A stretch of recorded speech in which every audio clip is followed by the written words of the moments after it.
શું વડાપ્રધાન નરેન્દ્ર મોદીના રોડ શોની અંદર કોણ કેટલા લોકો લઈને આવે છે એના એ કોઈને પુરાવા આપવાના હોય છે કે પછી એની હરીફાઈ હોય છે કે હું સાહેબના રોડ શોની અંદર આટલા લોકોને લઈને જઈશ જેના આંકડાઓ એ ભારતીય જનતા પાર્ટીના કાર્યાલય ખાતે પહોંચશે તો કદાચ આવનારા સમયમાં મારું ક્યાંક ગોઠવાઈ પણ જાય.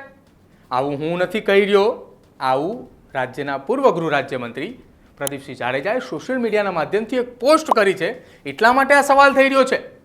પ્રદીપસિંહ જાડેજાએ જે પોસ્ટ કરી છે તેમાં વટવા વિધાનસભાના ધારાસભ્ય બાબુસિંહ જાદવ પણ છે અને પ્રદીપસિંહ જાડેજાનો પણ ફોટો છે અને તેમાં એવું કહેવાયું છે કે વટવા વિધાનસભાની અંદરથી 98 બસ આવવાની છે અને વટવા વિધાનસભાની અંદર આવતા 3 વોર્ડમાંથી એક વોર્ડની અંદર 30 બસ અને 1680 લોકો અને વટવાની અંદર ગ્રામ્ય વિસ્તાર જે આવેલો છે ત્યાંથી 8 બસ અને 488 લોકો એટલે કુલ બસનો આંકડો એ 98 છે અને સાથે જ 5488 લોકો એ વટવા વિધાનસભાની અંદરથી આવવાના છે. આ તો એક અંદાજો માત્ર વટવા વિધાનસભાનો છે અને પ્રદીપસિંહ જાડેજાએ આંકડા આપ્યા એના ઉપરથી છે.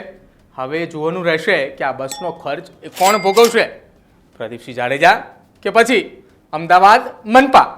અને સાથે સાથે એક વાત એ પણ છે કે જે લોકો આઈપીએલની મેચ એ ટિકિટો લઈને જોવા જતા હતા એ ખાસ ભારતીય જનતા પાર્ટીના કાર્યકર્તાઓને હાજર રહેવાની કહેવાયની વિગત મળી છે.